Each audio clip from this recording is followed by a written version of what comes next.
ఓం మహాగణాధిపతయే నమ. ఓం గురుభ్యో నమ. ఓం శ్రీమాత్రే నమ.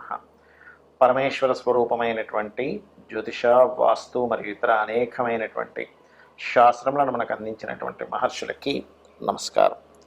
హయగ్రీవ హయగ్రీవ హయగ్రీవేతియోపదేత్తస్స నిస్సరదేవాణి జన్మకన్యా ప్రవాహవత్. అరుణాం కరుణాతరంగితాక్షీం ధృతపాశాంకుశపుష్పబాణచాపాం అనిమాదిభిరావృతాం మయూకైః అహమిత్యేవ విభావయే భవానీం. శ్రీమాత్రే నమః. ప్రేక్షకులకి ఆ లలితాంబిక అమ్మవారి యొక్క అనుగ్రహం పరిపూర్ణంగా కలగాలని మనస్ఫూర్తి కోరుకుంటూ మనం ఈరోజు చూడండి, మనం బయట సొసైటీలో కనుక చూసినట్లయితే ఎవరో ఏదో బ్లాక్ మ్యాజిక్ చేశారని, లేకపోతే ఏదో గాలి సోకిందని, దిష్టి బాగా తగులుతుందని, శత్రువులు ఏదో వీళ్ళ మీద ఏదో ప్రయోగం చేశారని, ఇట్లాంటివి మనం చాలా చూస్తూ ఉంటాం. అసలు అందులో ఎంతవరకు నిజం ఉంది? ఇక్కడ పాయింట్ బై పాయింట్గా చూసుకుంటే, అంటే ఒక్కొక్క లగ్నానికి అసలు ఏ గ్రహ దశ వల్ల, ఏ కాంబినేషన్స్ వల్ల అలాంటివి ఏర్పడతాయి. ఇక్కడ పాయింట్ నెంబర్ 1 ఏంటంటే అసలు సిమ్టమ్స్ ఏమిటి, అదేవిధంగా దీని మీద మోసాలు ఎలా జరుగుతున్నాయి, అలాగే భ్రమలు ఉంటాయి కొంతమందికి. సిమ్టమ్స్, మోసాలు, భ్రమలు, అదేవిధంగా అసలు ఎందుకు వస్తాయి ఇవి, అసలు ఎందుకు ఏర్పడతాయి, ఇవి తొలగిపోవాలంటే ఏం చేసుకోవాలి, అసలు ఈ కాలంలో అలా చేసేవాళ్ళు ఉన్నారా అనేటువంటి అనేకమైనటువంటి అంశాలు ఒక్కొక్క లగ్నరీత్యా పూర్తిగా తెలుసుకుందాం. మీరు వీడియో ఆఖరి వరకు చూడండి. అయితే ఈ విషయాలను ఎన్నో రీసెర్చ్లు చేసి చెప్తున్నటువంటి అంశం ఇది. ఈ యొక్క అంశం చెప్తుంది నేనైనప్పటికీ కూడా చెప్పేస్తుంది సాక్షాత్ లలితామ్మ వారిగా భావిస్తూ భ్రమల్ని, భయాల్ని పోగొట్టుకోవడానికే ఈ వీడియో పర్టికులర్గా చూడండి, మీకు అర్థమవుతుంది.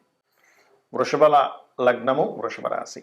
వృషభం వారి కనుక చూసుకున్నట్లయితే పర్టికులర్గా మీకు ఇందులో రవి 4వ అధిపతి అవుతాడు. అంటే ఒక్కొక్క దాన్ని బట్టి ఉంటుందండి. ఒక్కొక్కసారి మీకు రవి పాడయ్యాడు అనుకోండి, ఉదాహరణకి ఏదైనా ఇల్లు మారినప్పుడు, స్థలం మారినప్పుడు ఆ స్థలంలో ఉండే దోషం వల్ల ఇట్లాంటి సిమ్టమ్స్ ఏర్పడతాయి, గుర్తుపెట్టుకోండి. అంటే వృషభం వారు ముఖ్యంగా రవి దశల్లో, రవి కనుక రాహుతో కనెక్టివిటీ ఉన్నప్పుడు స్థలాల వల్ల, గృహాల వల్ల ఏర్పడుతుంటాయి. ఇది బాగా అర్థం చేసుకోవాలి. అలాంటప్పుడు ఏం చేయాలి? సూర్య నమస్కారాలు చేసుకోవడం, రవి ఏ గ్రహాల ద్వారా పాడైందో తెలుసుకోవడం. ఒక్కొక్కసారి అది ఎట్లాంటి సిమ్టమ్స్లోకి వెళ్తుందంటే, ఆ 4వ అధిపతి అయినందుకు కొంచెం దాని ఎఫెక్ట్ తల్లిదండ్రుల మీద పడడం, లేదా అధికారుల యొక్క ఒత్తిడి. ఏమిటంటే ఈయన ఇట్లా రాక్షసుల్లా చంపేస్తున్నారు అంటుంటారు చూసారా, అదేమవుద్ది, రవి అధికారులకి, గవర్నమెంట్కి, రాజకీయ నాయకులకి కారకుడు కాబట్టి ఆ రూపంలో వస్తూ ఉంటుంది ఫలితం అనేటువంటిది. అది అలాగే మరి ఇదే వృషభం వారికి గనక ఇందాక మనం చెప్పుకున్నటువంటి కాంబినేషన్స్లో కుజుడు, శని, ఇలా కేతువు, ఈ కాంబినేషన్స్ చెప్పుకున్నాం కదా, అలాగా మీకు గనక కుజుడు పాడయ్యాడు. మీరు కొంతమంది చూడండి, వృషభం వారి గనక కుజుడు పూర్తిగా పాడైతే వాళ్ళు ఏమంటే మా అబ్బాయి యుఎస్ వెళ్ళాడు, అక్కడికి వెళ్ళినప్పటి నుంచి అదేదో అబ్బాయికి ఏదో భయపడుతున్నాడండి, ఒక రకమైనటువంటి ఏదో కొన్ని ఆకారాలు కనిపిస్తున్నాయి అంటున్నాడు, నిద్రలో కనిపిస్తున్నాయి అంటున్నారు అంటుంటాడు. ఇక్కడ ఒక్కొక్కసారి మనం అర్థం చేసుకోవాల్సింది ఏంటంటే, కొన్నిటిని చూసి పాజిటివ్స్ని కూడా మనం నెగిటివ్స్ అనుకుంటూ ఉంటాం. ఏమిటవి అంటే, మన పూర్వీకులు కూడా మనకు ఒక్కోసారి కనిపిస్తుంటారు తెల్ల తెల్లటి ఆకారాల్లో. వాటిని చూసి అయ్యో ఏదో వచ్చేసింది ఇంట్లో కనుక కాదు, వాళ్ళు మనల్ని బ్లెస్ చేయడానికి వస్తారు ఒక్కోసారి. అది మనం అర్థం చేసుకోవాలి. కానీ ఇలా వృషభం వారి కనుక కుజుడు ద్వారా వస్తే బయట దేశాలకు వెళ్ళినప్పుడు ఎఫెక్ట్ ఎక్కువ వస్తూ ఉంటుంది వీరికి. అలాంటప్పుడు కాస్త పంచముఖ ఆంజనేయ స్వామి కానీ, మన్య సూక్త పారాయణం కానీ, దుర్గ కానీ చేసుకుంటే ఖచ్చితంగా వాళ్ళకి క్లియర్ అవుతుంది. అలాగే ఈ బుధుడు 2-5 అధిపతి. ఈ 2-5 అధిపతి అయినప్పుడు సర్వసాధారణంగా ఏమవుతుందంటే, కుటుంబ సభ్యుల్లో అంటే బుధుడు పాడే బుధ మహాదశలు నడుస్తున్నాయి, అప్పుడు మీకు కాకుండా మీ సంతానం మీద పడుతూ ఉంటుంది ఆ ఎఫెక్ట్. అంటే అట్లాంటి వాళ్ళు, అంటే వాళ్ళు ఏదో తొక్కడం కానీ, వాళ్ళ మీద నెగిటివ్. ఒక్కొక్కసారి ఏమవుతుందంటే, ప్రతిసారి మీకే ఎవరో ఏదో చేయాలని ఉండదు, మీ పక్క వాళ్ళకి ఎవరికో ఏదో చేయాలని చేసినప్పుడు ఏమవుతాయంటే, అది వాళ్ళకి ఎనర్జీ ఎక్కువగా ఉన్నప్పుడు అది పక్కకి ఇంకో ఎవరైతే ఉన్నారో వాళ్ళ మీద ఎఫెక్ట్ చూపిస్తూ ఉంటుంది. ఒక్కొక్కసారి లగ్నం బాగుంది కానీ సంతానానికి ఉండేటువంటి కాంబినేషన్స్ పాడయ్యాయి. అంటే వృషభం వారికి పంచమాధిపతి బుధుడు, ఆ బుధుడు పాడయ్యాడు, అప్పుడు ఏమవుతుంది, మీకు కాకుండా మీ సంతానానికి వెళ్ళిపోతుంటుంది అది. అందుకని మీరు ఏం చేయండి అంటే, ఎప్పుడు కూడా ఎవరైనా సరే ఇంటి మొత్తానికి ఒక రక్షణలాగా ఉండాలి అంటే ఒకటే గుర్తుపెట్టుకోండి, ఇంట్లో నిత్యము కూడా దేవతా సంబంధించి చేస్తుండాలి, అప్పుడు ఆ దేవత రక్షిస్తూ ఉంటుంది, గుర్తుపెట్టుకోండి. అలాగే అదే వృషభం వారికి ఒక్కొక్కసారి ఏమవుతుంటుందంటే, ఈ శుక్రుడే పాడవుతాడు, లగ్నాధిపతే పాడైపోతాడు. పాడైపోయినప్పుడు శత్రువుల రూపంలో, స్త్రీ యొక్క శత్రువు రూపంలో వస్తూ ఉంటుంది వాళ్ళకి.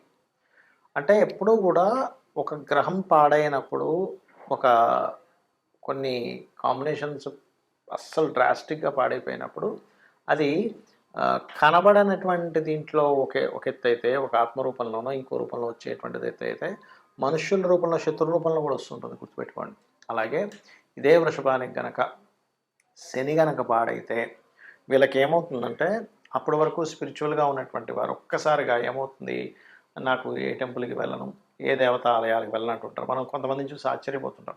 ఏమిటోనండి మా అబ్బాయి ఒకప్పుడు బాగా స్పిరిచువల్గా ఉండేవాడు, కానీ ఈ మధ్య చూస్తే అసలు టెంపుల్కి రావట్లేదు, ఒక పూజలో పాల్గొనట్లేదు, పునస్కారం పాల్గొనట్లేదు అంటారు. అంటే ఏమిటంటే 9th and 10th లార్డ్ అయినటువంటి శని ఎక్కడో ఎఫ్లిక్ట్ అయ్యాడు.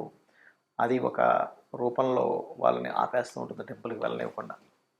ఇంట్లో ఏదైనా పూజలు చేస్తే పార్టిసిపేట్ చేయరు, టెంపుల్స్కి రారు. అలాంటప్పుడు మీరు వెంకటేశ్వర స్వామికి సంబంధించిన ఏదైనా లాకెట్ మెడలో వేయడం, ఇంట్లో నిత్యం ఏదైనా వెంకటేశ్వర స్వామి స్తోత్రాలు, విష్ణు సహస్రనామాలు చేస్తూ ఉన్నట్లయితే ఖచ్చితంగా మీకు క్లియర్ అవుతుంది. అయితే మీ మొత్తానికి, మీ జాతకం మొత్తానికి వృషభం వారికి ముఖ్యంగా ఈ విష్ణు సహస్రనామాలు ఎటువంటి బ్యాడ్ మంత్రాలు కానీ, అంటే ఎటువంటి ఇబ్బంది మీకు పడనివ్వకుండా, నెగిటివ్ ఎఫెక్ట్స్ మీ మీద రాకుండా చూసుకుంటుంది.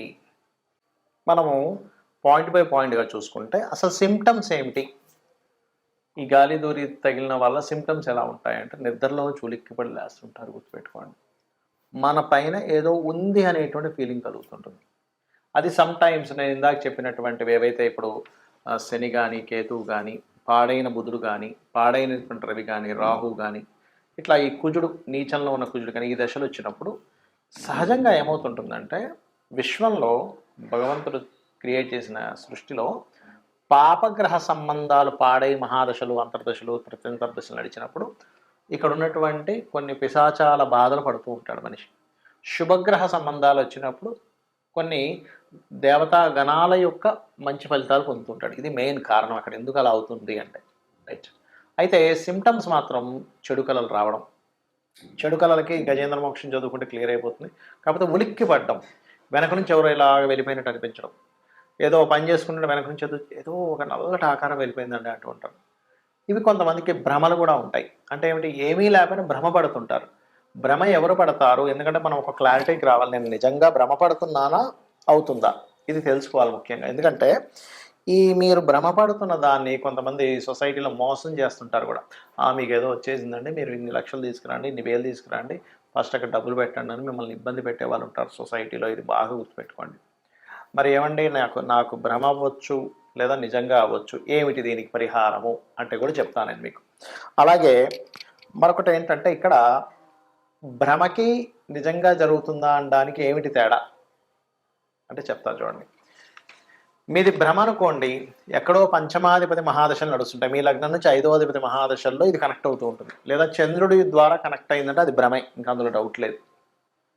నిజంగా జరుగుతుందంటే అప్పుడు ఏంటంటే మీరు సంబంధం లేకుండా ఉలిక్కి పడుతూ ఉంటారు, అది నిజమైందనమాట.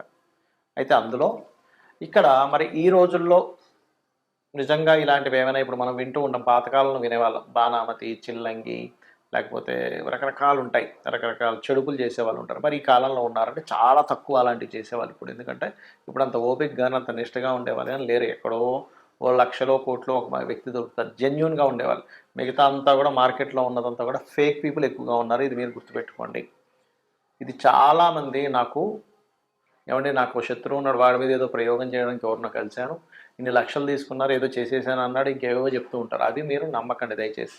జెన్యూన్ పీపుల్ చాలా తక్కువ. నేను ఇలాంటివి లేవనట్లేదు, ఉన్నాయి, కానీ ఇలా చేసే వాళ్ళ జెన్యూన్గా ఉండే వాళ్ళ పీపుల్ చాలా అంటే చాలా తక్కువ, చాలా ఎక్కడో కానీ ఉండరు.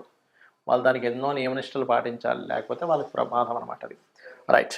అలాగే ఇక్కడ ఇంకొక విషయం ఏంటంటే అసలు వీటి నుంచి మీరు తప్పించుకోవాలి, వీటి నుంచి అసలు బయటపడాలి అంటే ఏం చేయాలి? శాస్త్రాల్లో చాలా ఉన్నాయండి పద్ధతులు. ఒకటి, నిత్యము చండీ ఇంట్లో కనుక పారాయణం జరిగింది, లేదా లలితా సహస్రనామాలు ఇంట్లో పారాయణం జరుగుతుంది, రోజు ఉదయం సాయంత్రం లలితా సహస్రనామాలు చదువుతున్నాయి, లలిత చదవడం కానీ, లేకపోతే ఖడ్గమాల ఇంట్లో మీకు ఉపదేశం ఉంటేనే ఖడ్గమాలు చేయాలంటారు.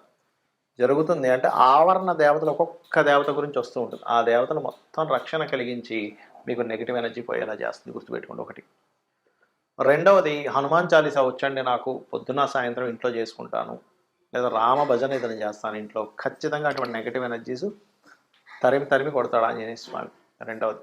ఇక మూడవదేంటంటే, లేదండి మాకు ఒకసారి ఏదైనా ఒక పెద్ద కార్యక్రమం చేసుకుందాం అనుకుంటాం, దాంతో క్లియర్ అయిపోవాలంటే చండీ పారాయణం, చండీ హోమం ఖచ్చితంగా ఇంట్లో ఇటువంటి నెగెటివ్స్ ఏమైనా ఉన్నా సరే పోగొట్టేలా చేస్తుంది, గుర్తుపెట్టుకోండి.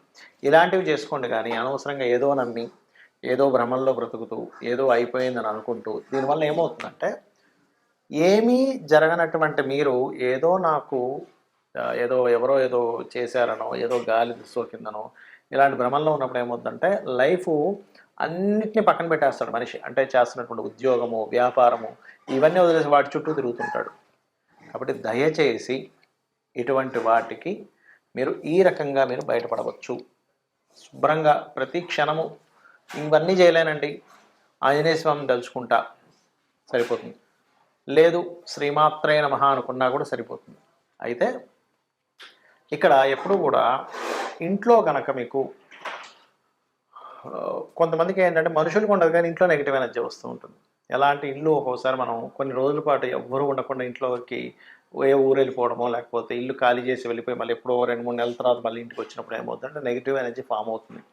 అలాంటప్పుడు ఖచ్చితంగా ఇంట్లో ఏ హోమమో, సత్యనారాయణ సంవ్రతమో ఒక 11 రోజుల పాటు గోమూత్రాన్ని చల్లి నీట్గా తుడవడం చేయాలి.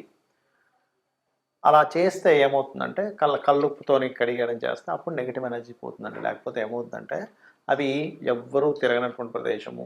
ఎందుకంటే లోకంలో నెగటివ్ ఎనర్జీ, పాజిటివ్ ఎనర్జీ 2 ఉన్నాయి, గుర్తుపెట్టుకోండి. దేవతా ఎనర్జీ ఎంత స్పష్టంగా ఉందో పిశాచాలు, ఆత్మలు ఈ ఆత్మలే రకరకాలుగా మారుతూ ఉంటాయి. మనిషి యొక్క ఆత్మే ఆ రకంగా మారుతూ ఉంటుంది.